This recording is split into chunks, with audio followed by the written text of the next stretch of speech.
नमस्कार। आप सभी का मिशन आरबीएससी पर स्वागत है।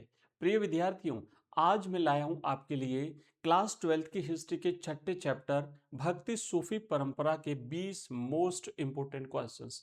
दोस्तों, ये गारंटेड ऐसे क्वेश्चन है जो इस अध्याय के सबसे इंपोर्टेंट प्रश्न है और जो परीक्षा में प्रश्न बनते हैं उसमें से जरूर निश्चित रूप से आपकी परीक्षा में कवर करेंगे।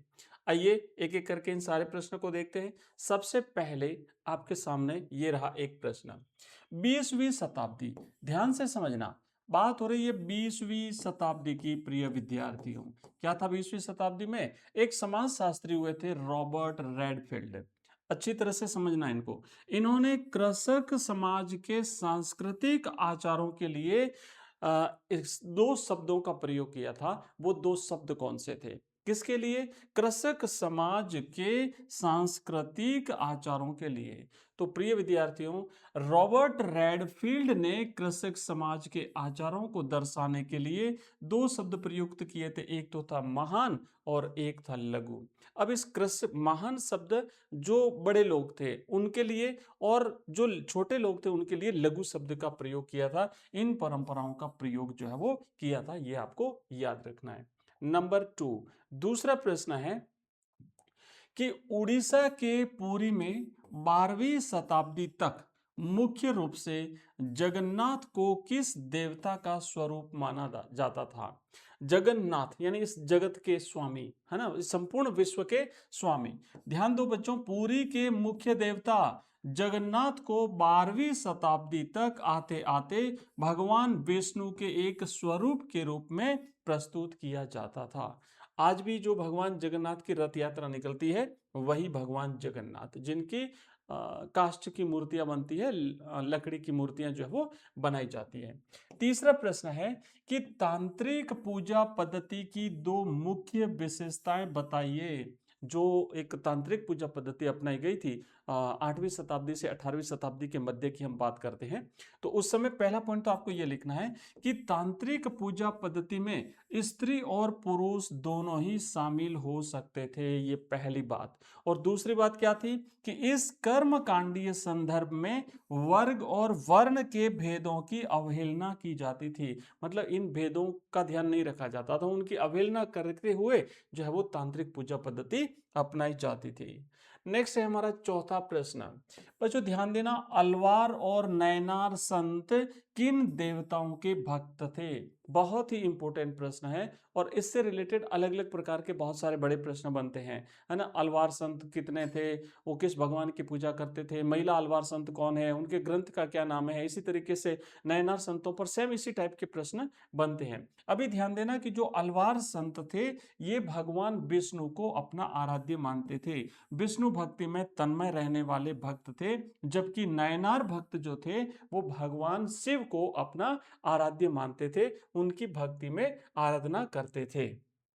नेक्स्ट प्रश्न देखो, पांचवा प्रश्न है बच्चों, ध्यान देना कि किस काव्य संकलन का वर्णन तमिल वेद के रूप में किया गया है? जैसे हमारे चार वेद हैं, ऋग्वेद, यजुर्वेद, सामवेद और अथर्ववेद, सेम इसी के समान एक तमिल ग्रंथ है, तमिल भाषा में लिखा गया एक ग्रंथ है जिसको पंचम वेद के नाम से या तमिल वेद के नाम से भी जाना जाता है। तो ये अलवार संतों की जो रचना है, अलवार संतों के मुख्य काव्य संकलन नल हीरा दिव्य प्रबंधकम, बच्चों ये ध्यान देना, ये नल हीरा दिव्य प्रबंधम है, इसको तमिल वेद के रूप में संकलित किया गया था। ध्यान ध्यान देना, ये तमिल भाषा में तमिल जो संत हुए थे अलवार संत, विष्णु भक्त संत, उनकी जो है वो ये रचना है।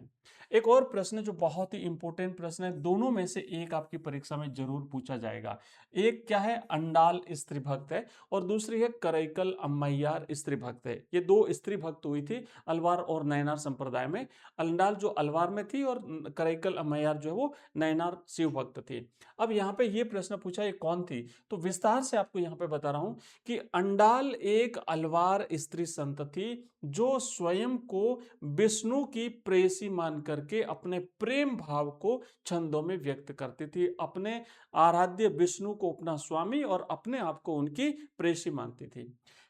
एक दूसरी जो महिला संत हुई है उनका नाम था करैकल अम्मैयार।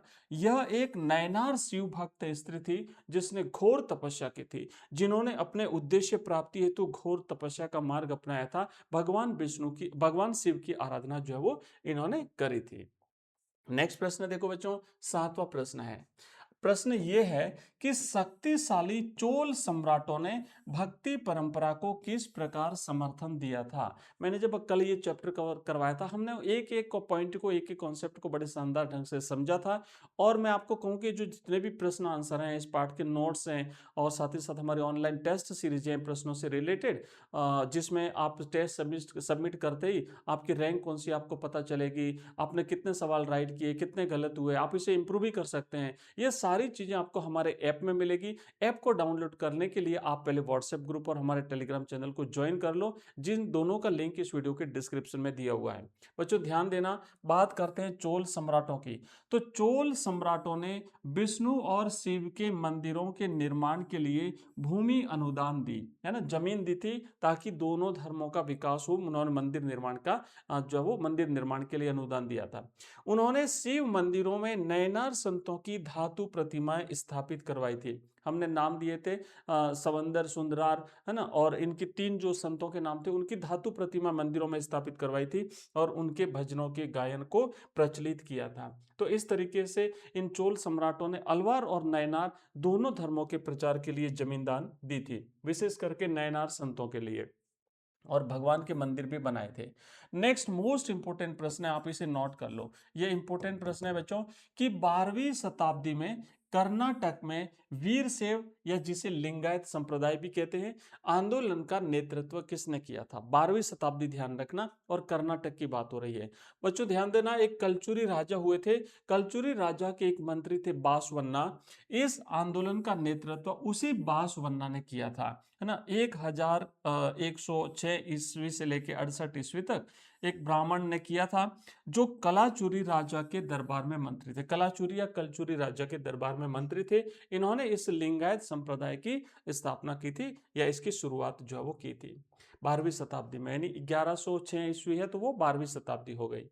नेक्स्ट प्रश्न देखो कि लिंगायत समुदाय की प्रमुख सामाजिक मान्यताएं क्या थी। ये जो संप्रदाय था लिंगायत संप्रदाय, जिसकी स्थापना 12वीं शताब्दी में कर्नाटक में बासवन्ना ने की थी, इसकी प्रमुख विशेषता ये थी कि लिंगायतों ने जाति की अवधारणा, दूषित होने की ब्राह्मणीय अवधारणा और पुनर्जन्म के सिद्धांत का कड़ा विरोध किया था। ये 3 पॉइंट ध्यान रखना। एक तो क्या किया, इन्होंने जाति प्रथा को नहीं माना। दूसरा क्या किया, इन्होंने जो ब्राह्मणीय अवधारणा थी दूषित होने की, के हाथ लगाने से जो छुआछूत की भावना थी, उसे नहीं माना, और पुनर्जन्म को भी इन्होंने नहीं माना। उन्होंने वयस्क विवाह और विधवा पुनर्विवाह को मान्यता प्रदान की थी। तो इस तरीके से सामाजिक सुधार के रूप में इन्होंने काम किया था, और यह था लिंगायत संप्रदाय, जिसकी शुरुआत बासवन्ना ने करी थी।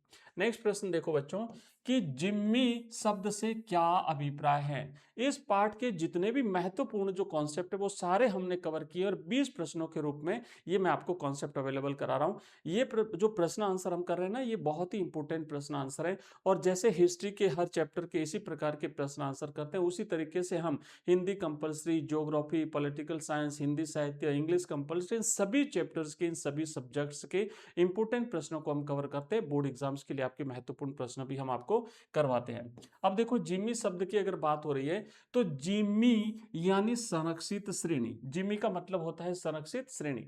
वे गैर मुस्लिम, यानी जो मुसलमान नहीं थे ना, मुसलमान समुदाय नहीं थे, यानी वे गैर मुस्लिम लोग थे जो इस्लामी शासकों के क्षेत्र में रहते थे और जजिया कर चुका करके संरक्षण प्राप्त करते थे। यानी इन्हें एक धार्मिक कर देना पड़ता था, जिसे जजिया कर कहते हैं। जिन्होंने भी जजिया कर दिया है उनको संरक्षण मिलता था मुस्लिम शासकों से, जो है जिम्मी कहलाता था। जिम्मी मैंने संरक्षित श्रेणी, मतलब ये ऐसे लोग हैं जिन्होंने जजिया कर दे दिया है, यानी ये संरक्षित श्रेणी के लोग हैं, सुरक्षित श्रेणी के लोग हैं। अगला प्रश्न देखो, नेक्स्ट प्रश्न है कि शरिया क्या है और यह किन स्रोतों पर आधारित था। प्यारे बच्चों, शरिया जो है ये मुस्लिम समुदाय को निर्देशित करने वाला इस्लामी कानून है। मुसलमान समाज को निर्देशित करने वाला कानून है, जो कुरान शरीफ, हदीस, पैगंबर मोहम्मद साहब की जिसमें परंपरा है, कियास यानी तर्क, और इजमा यानी समुदाय की सहमति पर आधारित होता है। इतनी सारी चीजों पर आधारित ये कानून है जिसे शरिया कहा जाता है। अगला हमारा प्रश्न है 12वां। 8वीं शताब्दी से लेकर के 14वीं शताब्दी के मध्य संस्कृत ग्रंथों में प्रवासी समुदायों के लिए किन शब्दों का प्रयोग होता था? प्यारे बच्चों ध्यान देना कि इन प्रवासी समुदायों जैसे तुर्क और अफगान जो लोग थे, उनके लिए एक अधिक सामान्य शब्द मलेच या यवन शब्द प्रयुक्त हुआ है, जो वर्ण नियमों का पालन नहीं करते थे। जो वर्ण व्यवस्था थी हमारे यहाँ भारत में, उसका पालन नहीं करते थे, इन लोगों को मलेच या यवन कहा गया था। ये 18वीं से 14वीं शताब्दी में एक शब्द प्रचलित में था। अगला हमारा प्रश्न है बहुत ही इंपॉर्टेंट, तसव्वुफ या सूफीवाद से आप क्या समझते हैं? सूफीवाद किसे कहते हैं? एक टेक्निकल शब्द आ सकता है तसव्वुफ। बच्चों ध्यान देना, इस्लाम में खिलाफत की बढ़ती शक्ति के विरुद्ध कुछ आध्यात्मिक लोगों का रहस्यवाद और वैराग्य की ओर झुकाव बढ़ा, जिन्हें सूफी कहा गया। इस्लामी ग्रंथों में इनके लिए तसव्वुफ शब्द का इस्तेमाल होता था। ठीक है, तो इस्लामी ग्रंथों में एक विशेष शब्द चला था, उसे तसव्वुफ कहते हैं। नेक्स्ट हमारा अगला है 14वां प्रश्न। अगला बच्चों 14वां प्रश्न है कि सूफी परंपरा में खानकाह और सिलसिला का क्या अर्थ है? बहुत ही इंपॉर्टेंट शब्द है, दोनों बहुत अच्छी तरह से समझना। हो सकता है रिक्त स्थान में भी ये प्रश्न बने और अति लघुत्रात्मक में एवं ऑब्जेक्टिव टाइप में भी ये बन सकता है, एमसीक्यूज भी इसका बन सकता है। सबसे पहले बात करते हैं खानकाह की। बच्चों खानकाह जो है ये सूफियों का एक संगठित समुदाय या आश्रम था, जिसका नियंत्रण शेख के हाथ में होता था। दूसरी तरफ बात करते हैं सिलसिला की। सिलसिला का अर्थ होता है जंजीर, यानी दो चीजों को आपस में जोड़ के रखने वाली। जो शेख और मुरीद, मुरीद का मतलब होता है शिष्य, शेख माने जो गुरु होते हैं, इनके बीच के निरंतर रिश्ते को दर्शाता है। तो एक खानका जो शेख के नियंत्रण में एक आश्रय स्थल होता था, जहां पे ये लोग रहते थे, और एक जंजीर जो दोनों को, शेख और शिष्य को, मुरीद को बांध के रखती थी।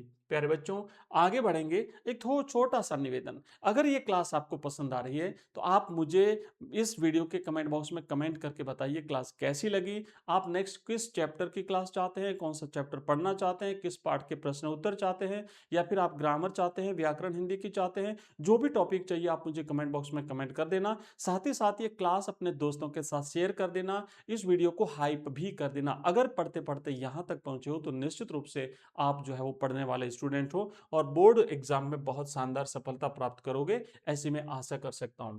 बच्चों एक सबसे इंपॉर्टेंट प्रश्न, और वो प्रश्न ये है कि बेसरिया और बासरिया सूफियों में क्या अंतर था? दो प्रकार के सूफी होते थे। बेसरिया तो वो होते थे जो जो खानका में रहते थे और सरिया कानून का पालन करते थे। नहीं, बासरिया थे, जो बासरिया थे ना वो पालन करते थे। बेसरिया वो सूफी थे, वे रहस्यवादी लोग थे, रहस्यवादी सूफी थे, जो खानका का तिरस्कार करके फकीर की जिंदगी अपनाई और उन्होंने सरिया की अवहेलना की, सरिया का पालन नहीं किया था। ये इंपॉर्टेंट चीज है, मतलब बेसरिया जो पालन नहीं करते थे और बासरिया जो पालन, इस्लामी कानूनों का पालन करते थे। नेक्स्ट प्रश्न है 16वां। निजामुद्दीन औलिया की खानका में फुतू और लंगर की क्या भूमिका थी? बच्चों ध्यान देना कि खानका में लंगर, लंगर का मतलब होता है सामुदायिक रसोई, जहां पे सब लोग भोजन करते थे, चलता था, जो पूरी तरह से फुतू, फुतू का मतलब होता है बिना मांगे खैरात या दान पर निर्भर करता था। जो दान आता था इनके पास, उस दान से जो है वो ये रसोई चलती थी, सामुदायिक रसोई चलती थी। यहाँ सभी वर्गों और धर्मों के लोग बिना किसी भेदभाव के भोजन करते थे। नेक्स्ट इंपोर्टेंट प्रश्न 17वां। बच्चों प्रश्न ये है कि कव्वाली की शुरुआत और अंत में गाए जाने वाले कोल का प्रचलन किसने किया था? जो कव्वाली गाई जाती है उस कव्वाली में महान कवि और संगीतज्ञ अमीर खुसरो ने कोल मैंने कहावत का प्रचलन करके चिश्ती समा को एक विशिष्ट आकार दिया था।